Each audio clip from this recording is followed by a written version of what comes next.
सभी को नमस्कार। काफ़ी दिनों से अपन एक टॉपिक पढ़ रहे थे, एक चैप्टर पढ़ रहे थे, हैलोजन डेरिवेटिव्स। उसके 23 वीडियोस में अपन ने हैलोजन डेरिवेटिव्स को पूरा डिटेल में अच्छे से पढ़ा। आज अपन पढ़ेंगे इस चैप्टर से रिलेटेड ऐसे कुछ इंपॉर्टेंट क्वेश्चंस जो विभिन्न बोर्ड एग्जाम में, विभिन्न कॉम्पिटिशन्स में पूछे गए हैं या पूछे जा सकते हैं।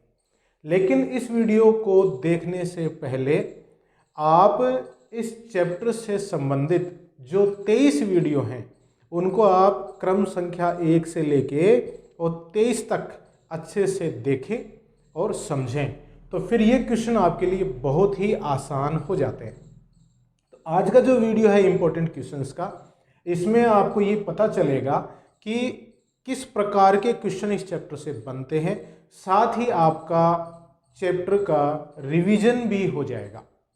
बहुत सारे टॉपिक इसमें अपन आज कवर करेंगे। तो देखिएगा, important questions with their answers, अपन इनके उत्तर भी यहां पर देखेंगे। सबसे पहला क्वेश्चन है, निम्नलिखित अभिक्रियाओं से प्राप्त उत्पादों को लिखिए। आपके सामने कुछ इनकम्प्लीट रिएक्शंस दे रखे हैं, आपको ये बताना है कि इनसे बनने वाले प्रोडक्ट्स क्या हैं, उत्पाद क्या हैं। सबसे पहले देखिए, ये है, आपको दिया है एथिल ब्रोमाइड, उसकी अभिक्रिया AgCN के साथ करवानी है। किसकी उपस्थिति में? एक्वस एल्कोहल की उपस्थिति में ये अभिक्रिया संपन्न होती है। अब यहाँ इस अभिक्रिया को पढ़ने के लिए मैं देखिए दो अभिक्रियाएं एक साथ लिख रहा हूँ, फिर उत्पाद लिखेंगे। तो इस अभिक्रिया के साथ साथ आपकी दो अभिक्रियाएं भी यहाँ पर संपन्न हो जाएंगी, आपको ध्यान में आ जाएंगी। देखिए CH3CH2Br प्लस KCN और CH3CH2Br प्लस AgCN, ये अपन तुलनात्मक अध्ययन करते हैं। दोनों ही अभिक्रियाएं एक्वस एल्कोहल की उपस्थिति में संपन्न होती हैं। इन दोनों का ध्यान रखिएगा, KCN और AgCN। जब पोटेशियम साइनाइड के साथ एल्किल हैलाइड की अभिक्रिया करवाते हैं तो बनता है एल्किल साइनाइड। तो CH3CH2 और Br की जगह आ गया CN प्लस KBr निकल गया, ठीक है। और अगर आप एल्किल हैलाइड की अभिक्रिया AgCN के साथ कराते हैं तो बनता है आइसोसाइनाइड, AgBr निकल गया। तो ये तो क्या है? साइनाइड, और ये क्या है? आइसोसाइनाइड।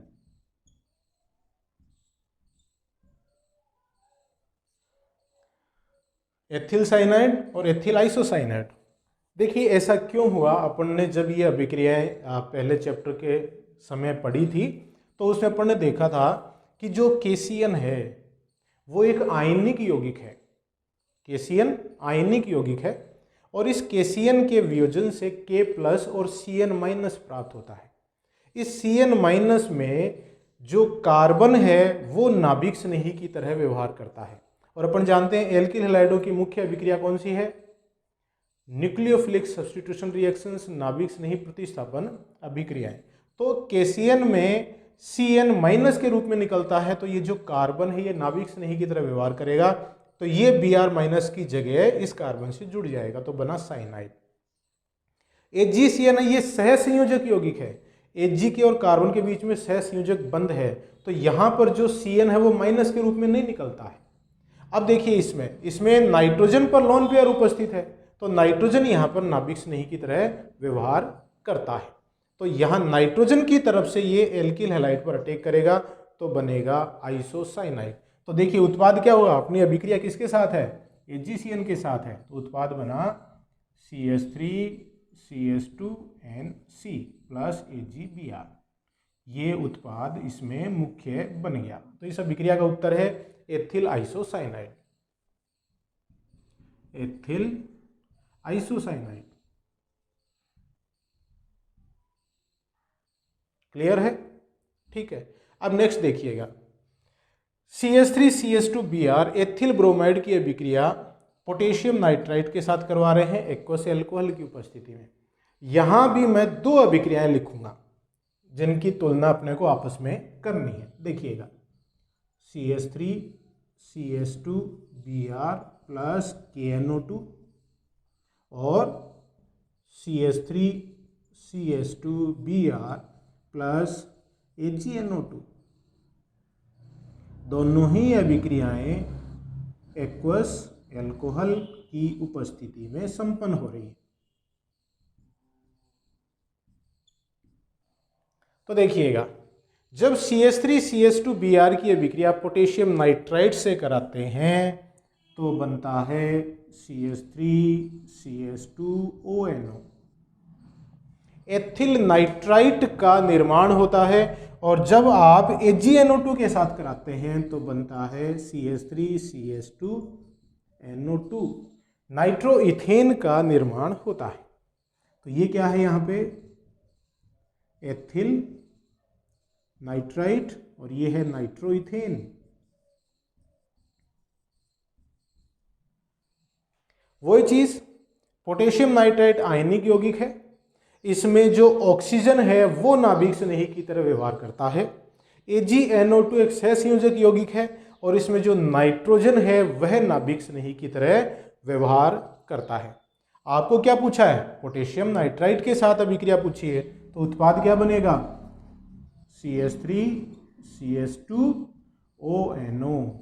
ये मुख्य उत्पाद इसमें बनता है जब आप पोटेशियम नाइट्राइट के साथ एथिल ब्रोमाइड की अभिक्रिया करवाते हैं। तो देखिए, KCN AgCN की अभिक्रिया की तुलना हो गई, KNO2 और AgNO2 की अभिक्रिया की तुलना हो गई। तो ये इस तरह से ये कंपेरेटिव जो एक दूसरे के साथ तुलनात्मक जो अभिक्रियाएं होती हैं, इस तरह की अभिक्रियाएं बोर्ड एग्जाम में बहुत बार पूछी गई हैं। अब देखिए ये वाली अभिक्रिया, क्लोरोबेंजीन की अभिक्रिया शुष्क ईथर की उपस्थिति में सोडियम धातु से करवाते हैं। तो देखिए क्या बनता है, यहां पे मैं पूरी अभिक्रिया लिख देता हूं। ये है क्लोरोबेंजीन, किसके साथ अभिक्रिया करवा रहे हैं, सोडियम धातु के साथ। तो क्लोरोबेंजीन के 2 अणु काम में आएंगे और सोडियम धातु के भी 2 परमाणु इस अभिक्रिया में काम में आते हैं। किसकी उपस्थिति में, शुष्क ईथर की उपस्थिति में। ठीक है, तो देखिए क्या बनेगा, यहां से 2 NaCl निकल जाएंगे, -2 NaCl और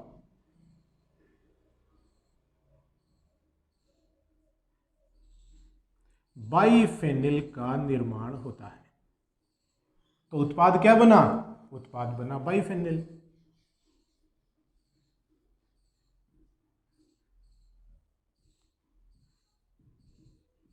इस अभिक्रिया का मुख्य उत्पाद है बाइफेनिल। क्लियर है। अब देखिए ये अभिक्रिया एक नाम से जानी जाती है, ध्यान आ रहा है नाम। अभी अपन रिसेंटली पिछले कुछ वीडियोस में इसको पढ़ा था डिटेल में। अभिक्रिया कौन सी है ये, फिटिग रिएक्शन। फिटिग रिएक्शन, तो ये फिटिग अभिक्रिया के नाम से जानी जाती है, फिटिग अभिक्रिया। एक बार मैं इसको थोड़ा हटा दूं क्योंकि अपन इसके साथ कुछ और अभिक्रियाएं भी देखते हैं। तो ये तो है फिटिग अभिक्रिया, जब सोडियम धातु के साथ शुष्क ईथर की उपस्थिति में एरिल हैलाइड की अभिक्रिया होती है।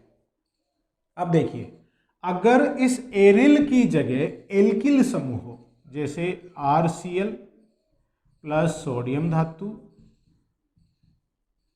मतलब एल्किल क्लोराइड हो, ये तो एरिल बेंजीन वाले हैं, या कोई भी एल्किल है, मेथिल हो सकता है, एथिल हो सकता है, प्रोपिल हो सकता है, कुछ भी हो सकता है।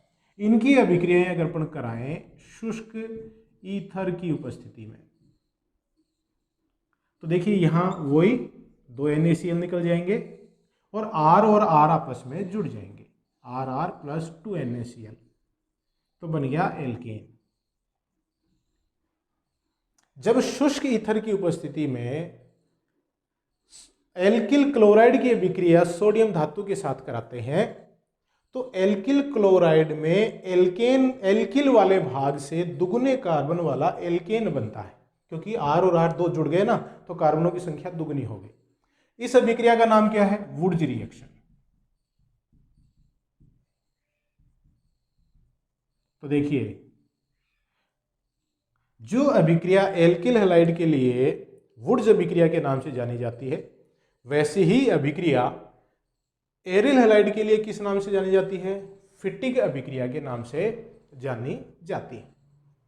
ठीक है, अब देखिए ये दोनों ही एल्किल हैलाइड थे, ये दोनों ही एरिल हैलाइड है, लेकिन अगर आप एक तो एल्किल हैलाइड लें और दूसरा लें आप एरिल हैलाइड, दोनों का वुड्स अभिक्रिया का और फिटिग अभिक्रिया का मिश्रण के जैसा हो गया शुष्क ईथर की उपस्थिति में, शुष्क ईथर की उपस्थिति में। तो देखिए यहां से Cl एरिल हैलाइड का Cl सोडियम धातु के साथ क्रिया करके -2NaCl निकल गया, और ये जो बेंजीन है वलय एरिल भाग है वो R के साथ जुड़ गया, ये R यहाँ पे जुड़ जाएगा एरिल हैलाइड में से Cl की जगह, तो एल्किल बेंजीन बन गया।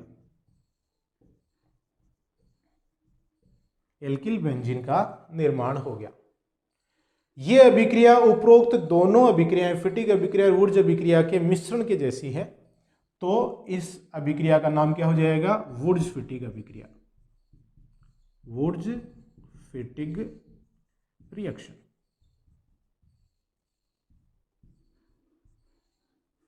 वुड्स फिटिग अभिक्रिया इसको अपन बोलेंगे। तो देखिए क्वेश्चन तो ये था, एग्जाम में तो आपको ये इतना सारा नहीं लिखना है, ये तो सिर्फ आपको एक रिवीजन के तौर पर मैं आपको बता रहा हूँ। एग्जाम में तो सिर्फ आपको ये इतना ही लिखना है कि बाइफेनिल बन गया, ये उत्पाद ही लिखना है, लेकिन एक कंपैरिजन कर रहे हैं ताकि ये विभिन्न अभिक्रियाएं हैं ये भी आपको ध्यान में आ जाए। हो सकता है कि इस बार एग्जाम में इनमें से कोई सा पूछ लिया जाए, है कि नहीं। अब देखिए इनके जैसी ही एक अभिक्रिया और है, I+Cu, मतलब आयोडोबेंजीन की अभिक्रिया करवा रहे हैं कॉपर धातु के साथ, तो क्या निकल जाएगा? Cu(I2) और बाइफेनिल बन जाएगा।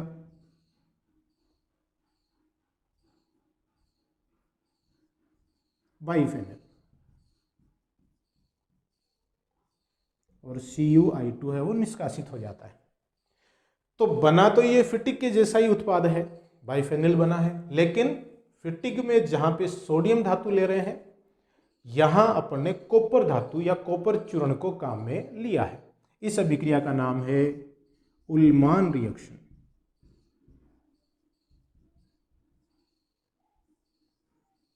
उल्मान रिएक्शन। तो देखिए कितनी अभिक्रियाएं पढ़ ली अपन ने एक क्वेश्चन के बहाने। फिटिग अभिक्रिया पढ़ ली, वुड्स अभिक्रिया पढ़ ली, वुड्स फिटिग अभिक्रिया पढ़ ली और उल्मान अभिक्रिया पढ़ ली, उल्मान रिएक्शन पढ़ ली। ठीक है, उत्पाद एग्जाम में ये लिखना है आपको, लेकिन इनमें से कोई सा क्वेश्चन आए तो इनके जैसा उत्पाद लिखना है। ठीक है, आपको अभिक्रिया दे के अभिक्रिया का नाम भी पूछ सकते हैं कि जैसे ये अभिक्रिया दे दी और पूछा कि इस अभिक्रिया का नाम क्या है और आपके सामने 4 ऑप्शन है, तो उत्तर क्या आएगा? उल्मान रिएक्शन। क्लियर है चीज? ठीक है, अब देखिए जो चौथी अभिक्रिया मैंने लिखी थी वो क्या थी? Ri+Mg शुष्क ईथर। इस अभिक्रिया का उत्पाद पूछा था, तो देखिए क्या बनेगा इसमें? इसमें बनेगा RMgI, alkyl magnesium iodide, alkyl magnesium iodide. ये क्या है? ग्रिन्यार अभिक्रमक है। Alkyl magnesium halide RMgX, X की जगह ClBrIF कुछ भी हो सकता है, और एल्किल समूह की जगह भी कोई सा भी एल्किल समूह हो सकता है। तो ये Ri की अभिक्रिया मैग्नीशियम से करवा रहे हैं शुष्क ईथर की उपस्थिति में, तो क्या बना? एल्किल मैग्नीशियम आयोडाइड, जो एक प्रकार का ग्रिन्यार अभिक्रमक है। तो इस तरह से अभिक्रियाएं पूरे चैप्टर में से कहीं से भी कोई भी क्वेश्चन पूछे जा सकते हैं। कोई अभिक्रिया दे देंगे और उत्पाद आपसे पूछ लेंगे, अभिक्रिया दे देंगे, अभिक्रिया का नाम पूछ लेंगे, अभिक्रिया का नाम दे देंगे और कहेंगे इस पर टिप्पणी लिखिए या इसको बताइए। किसी प्रकार से ये क्वेश्चन पूछे जा सकते हैं। नाम वाली अभिक्रियाओं को मैं आपको फिर बता दूं, नाम वाली अभिक्रियाएं बहुत इंपॉर्टेंट है।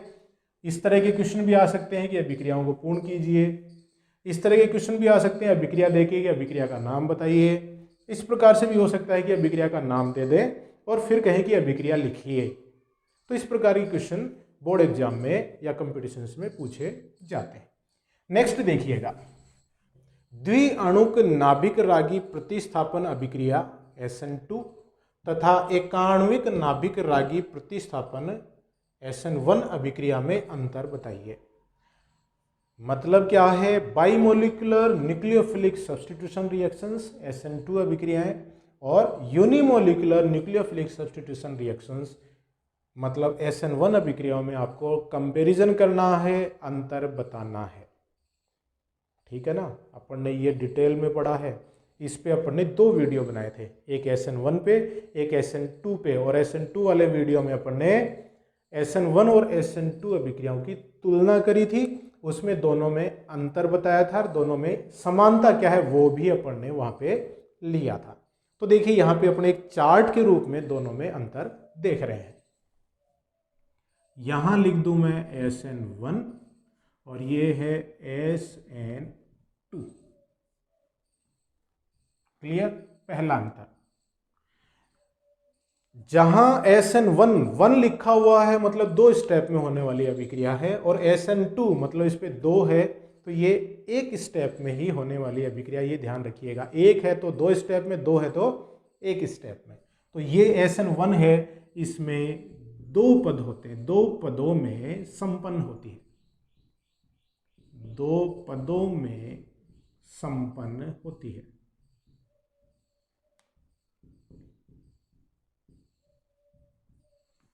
SN2 है वो क्या है, एक ही पद में संपन्न होती है।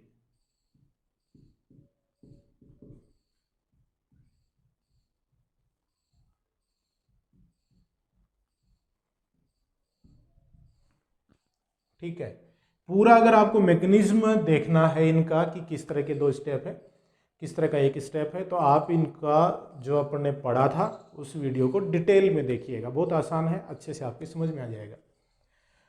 2 पदों में संपन्न हो रही है। पहले पद में क्या होता है, विषमांश विखंडन से मध्यवर्ती कार्ब धनायन बनता है, और दूसरे स्टेप में उस धनायन पर नाभिक स्नेही अटैक करता है और उत्पाद का निर्माण होता है। तो इसमें मध्यवर्ती क्या बना, मध्यवर्ती कार्ब धनायन बनता है। जबकि SN2 अभिक्रिया एक ही पद में होती है, इसमें कोई मध्यवर्ती नहीं बनता है, कोई मध्यवर्ती नहीं बनता है, एक ही पद में ये अभिक्रिया संपन्न होती है SN2। SN1 अभिक्रिया है, उसमें जो 2 पद है, उसमें जो पहला पद है जिसमें एल्किल हैलाइड में कार्बन हैलोजन के मध्य बंध का विषमांश विखंडन होता है, वो एक धीमा पद है, जबकि दूसरा पद जिसमें नाभिक स्नेही का आक्रमण होता है वो तीव्र पद होता है। तो अभिक्रिया का वेग है वो सिर्फ धीमे पद के द्वारा निर्धारित होता है, जिसमें सिर्फ एल्किल हैलाइड ही भाग लेते हैं। अतः SN1 अभिक्रियाएं हैं वो एकाणुक है, साथ में उसकी कोटि का मान भी 1 है, क्योंकि उसके वेग निर्धारण पद में सिर्फ एक प्रकार के ही अणु भाग ले रहे हैं।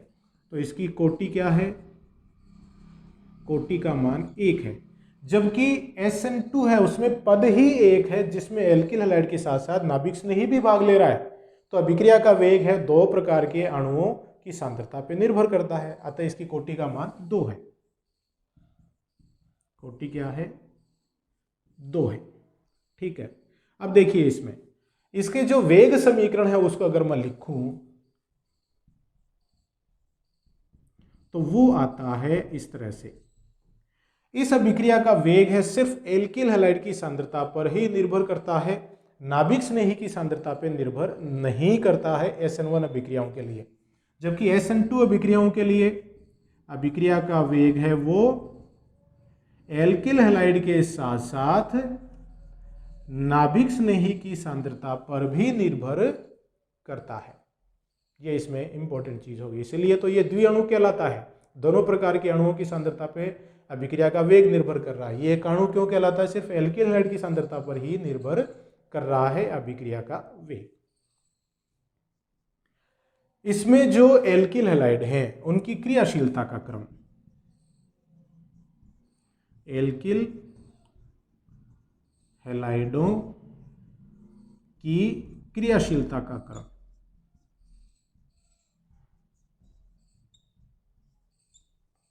देखिए क्या है, 3 डिग्री सबसे ज़्यादा, फिर 2 डिग्री, फिर सबसे कम 1 डिग्री और उससे भी कम मेथिल हैलाइड।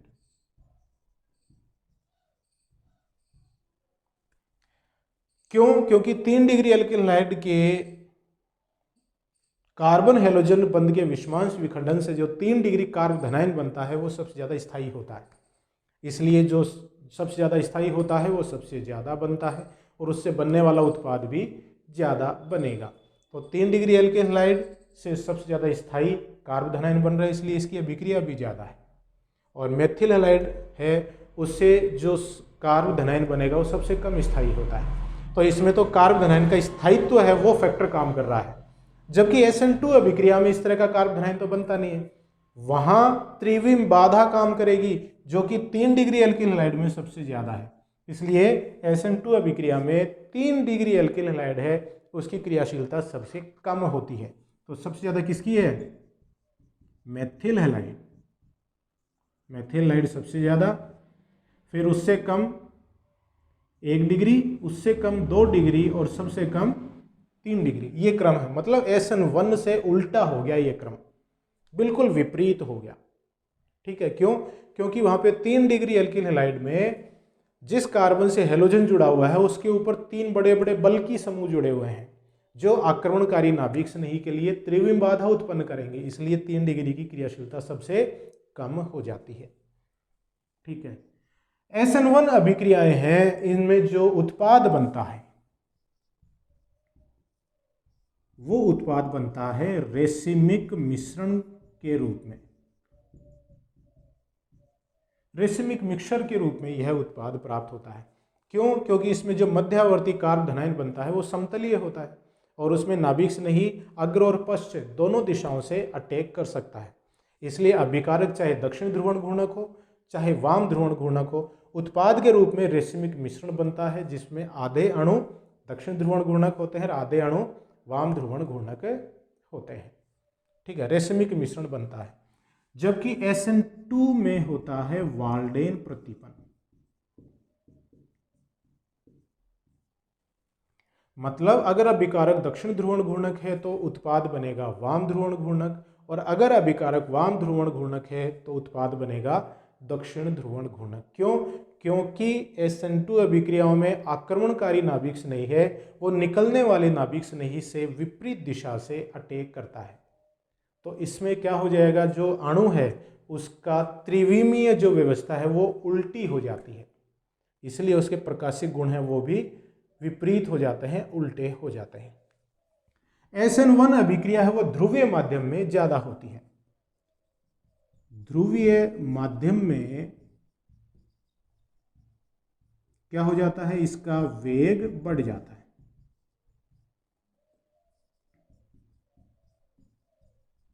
जबकि SN2 अभिक्रिया है इसका वेग अध्रुवीय माध्यम में होता है। अध्रुवीय माध्यम में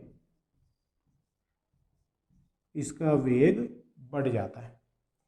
SN1 है उसका ध्रुवीय माध्यम में और SN2 है उसका अध्रुवीय माध्यम में वेग बढ़ जाता है। तो ये तो है अंतर।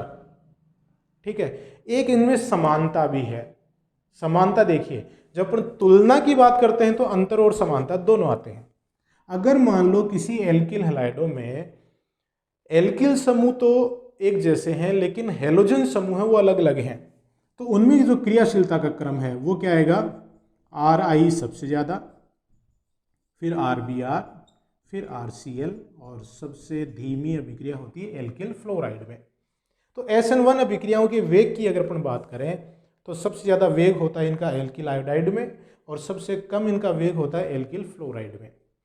कारण क्या होता है, क्योंकि इसमें बंध कौन सा टूटेगा, एल्किल और आयोडाइड के बीच में जो बंध है वो टूटेगा, हेलोजन और कार्बन के मध्य बंध वही तो टूटेगा ना। तो एल्किल कार्बन और आयोडीन के बीच में जो बंध है वो सबसे दुर्बल बंध है, आसानी से टूटता है। तो टूटने वाला बंध अगर आसानी से टूटेगा तो अभिक्रिया का वेग बढ़ जाएगा, और कार्बन और फ्लोरीन के बीच में जो बंध है वो काफ़ी मजबूत होता है, आसानी से नहीं टूटेगा, तो वेग धीमा हो जाएगा। तो ये बात SN1 में लागू है, तो SN2 में भी ये चीज़ लागू होती है, तो इसमें भी ये वेग एक जैसा ही है।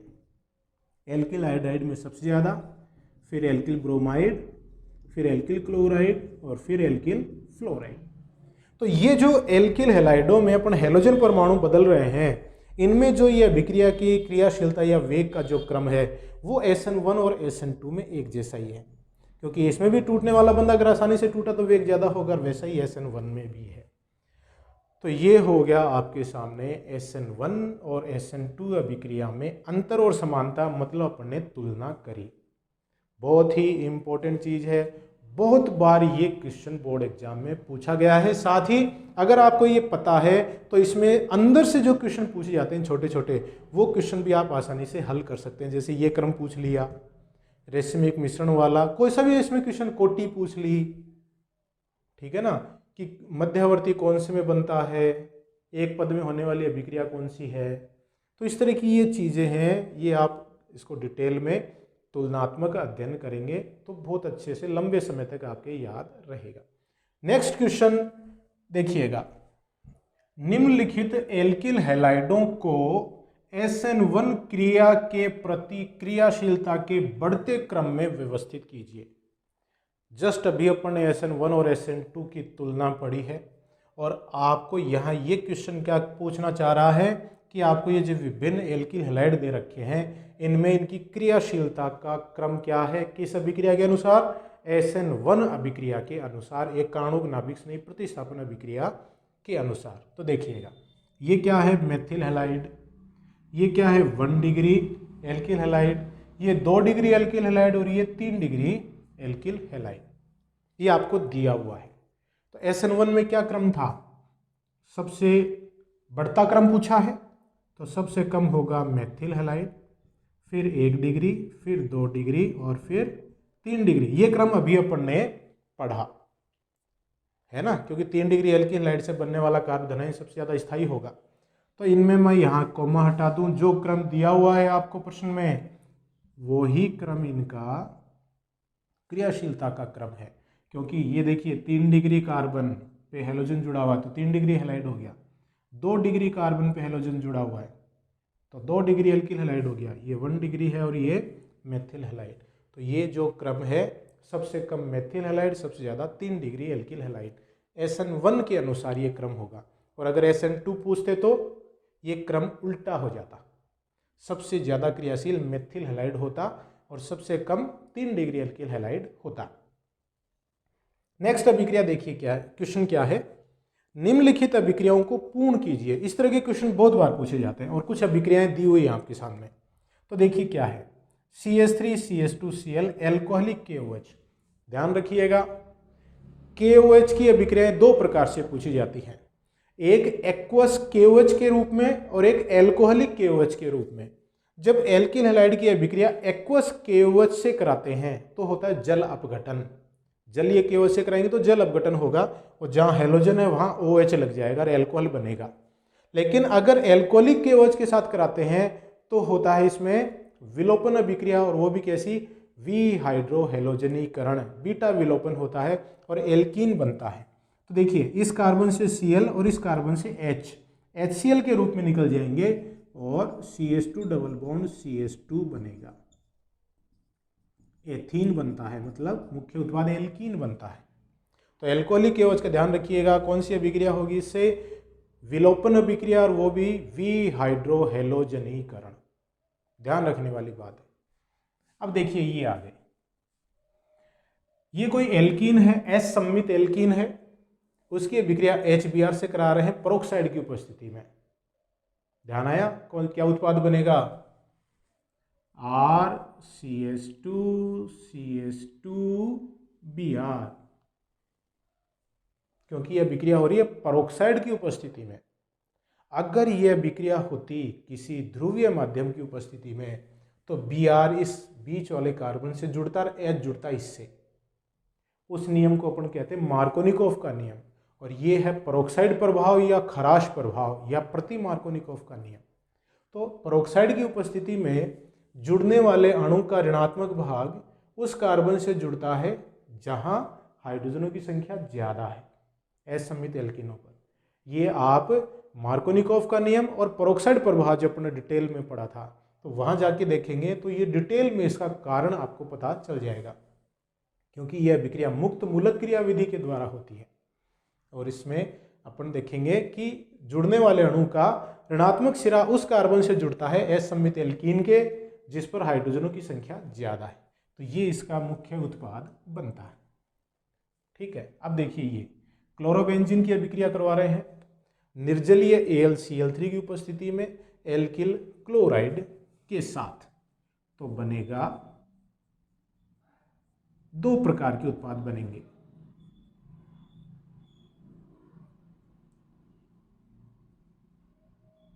ये जो मेथिल समूह है ये ऑर्थो पे जुड़ जाएगा और पैरा पे जुड़ जाएगा, तो यह है ऑर्थोक्लोरोटोलुइन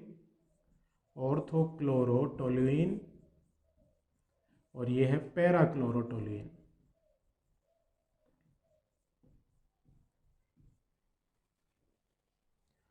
कौन सी अभिक्रिया है ये अभिक्रिया है फ्रीडल क्राफ्ट अभिक्रिया। Friedel craft reaction. देखिए नाम वाली अभिक्रियाओं को कैसे भी पूछ सकते हैं, नाम दे के अभिक्रिया पूछ सकते हैं, अभिक्रिया दे के नाम पूछ सकते हैं, अभिक्रियाओं को पूर्ण करिए इस प्रकार से पूछ सकते हैं। और फ्रीडल क्राफ्ट अभिक्रियाएं भी अपन ने 2 प्रकार की पढ़ी थी, एल्कलीकरण और एसिटिलीकरण। तो ये कौन सी है? एल्कलीकरण। क्लोरोबेंजीन है उसका एल्काइलेशन कर रहे हैं, ऑर्थो और पैरा स्थितियां हैं, वहां देखिए CH3 जुड़ गया। ठीक है, तो यह फ्रीडल क्राफ्ट अभिक्रिया। अब देखिए ये वाली अभिक्रिया, इसमें क्या होगा, सबसे पहले NaBr H2SO4 से क्रिया करेगा, NaBr प्लस H2SO4, तो बनेगा NaHSO4 प्लस HBr। Na देखिए एक H यहाँ से और Br माइनस यहाँ से HBr के रूप में निकल गए। एक H निकलने के बाद बचा HSO4 माइनस, जो सोडियम से जुड़ के सोडियम बाइसल्फेट बन जाएगा। ये HBr एल्कोहल से क्रिया करता है और जल का अणु निकल जाएगा और एथिल ब्रोमाइड का निर्माण हो जाता है। जो यहाँ इन दोनों की अभिक्रिया से HBr बना, वो HBr एल्कोहल से क्रिया करके उसे एथिल ब्रोमाइड, तो उत्पाद क्या बन गया इसका? Ethyl bromide. ये इसका मुख्य उत्पाद है इस अभिक्रिया का। ठीक है, अब नेक्स्ट क्वेश्चन देखिएगा, benzyl chloride, allyl chloride, vinyl chloride में हैलोजन परमाणु से बंधित कार्बन की संकरित अवस्था लिखिए। कि हैलोजन परमाणु जिस कार्बन से जुड़ा हुआ है उस कार्बन का संकरण कैसा है ये आपको बताना है। तो संकरण के लिए आप इन तीनों के पहले स्ट्रक्चर लिखिए, सूत्र लिखिए, संरचनाएं लिखिए। सबसे पहले बेंजील क्लोराइड CH2Cl, ये है बेंजील क्लोराइड।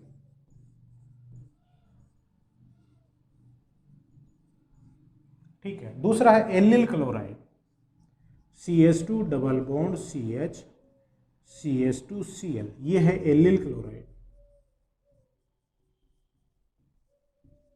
फिर है vinyl chloride CH2 double bond CHCl, ये है वाइनिल क्लोराइड। इसमें जिस कार्बन पर जो हैलोजन या क्लोरीन जुड़ा हुआ है उस कार्बन का संकरण बताना है। तो देखिए Cl इस कार्बन से जुड़ा हुआ है, इस कार्बन पे सारे बंध एकल बंध हैं, तो ये संकरण कैसा हुआ? sp3। तो बेंजील क्लोराइड में जो Cl है वो sp3 संकरित कार्बन से जुड़ा हुआ है। एलिल क्लोराइड में देखिए ये Cl इस CH2 से जुड़ा हुआ है, ये भी sp3। तो एलिल क्लोराइड में भी sp3 संकरित कार्बन से Cl जुड़ा हुआ है। वाइनिल क्लोराइड में देखिए ये कार्बन है sp2, क्योंकि इस कार्बन के पास 3 सिग्मा बंध और 1 पाई बंध है। 3 सिग्मा बंध देखिए क्या, एक इधर, एक हाइड्रोजन के साथ और एक इस कार्बन के साथ। अब डबल बॉन्ड में 1 पाई बंध है, तो ये sp2 संकरित है। और एक और अगर अपन देखें एरिल हैलाइड, तो उसमें भी जो हैलोजन है वो sp2 संकरित कार्बन से जुड़ा होता है। तो इस तरह से ये इनका संकरण बता सकते हैं।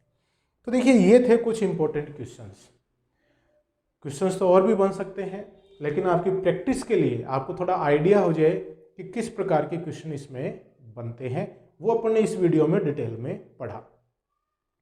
पूरा चैप्टर अच्छे से देखिए, ये अपन ने जो चैप्टर पढ़ा है इसको अगर आप ढंग से पूरे इसके 24 वीडियो देख लेते हैं तो न सिर्फ 12th की क्लास आपके ग्रेजुएशन में या विभिन्न कॉम्पिटिशन्स में, नीट है, आईआईटी है, आरपीएससी है, उसके लिए भी ये बहुत ही वैल्यूएबल है। उसके क्वेश्चन आप आसानी से हल कर पाएंगे, लेकिन ढंग से आप देखिएगा सभी वीडियो शुरू से लेके आखिर तक, तो ये चैप्टर पूरा समझ में आ जाएगा। तो इसी के साथ ये हैलोजन डेरिवेटिव्स आज कंप्लीट होता है। नेक्स्ट वीडियो अपन एक नए चैप्टर के साथ लेके आपसे मुलाकात होगी। तब तक के लिए हाथ धोते रहिए, सुरक्षित रहिए, परिवारजनों का ध्यान रखिए, मेरे वीडियोस देखते रहिए। बहुत बहुत धन्यवाद।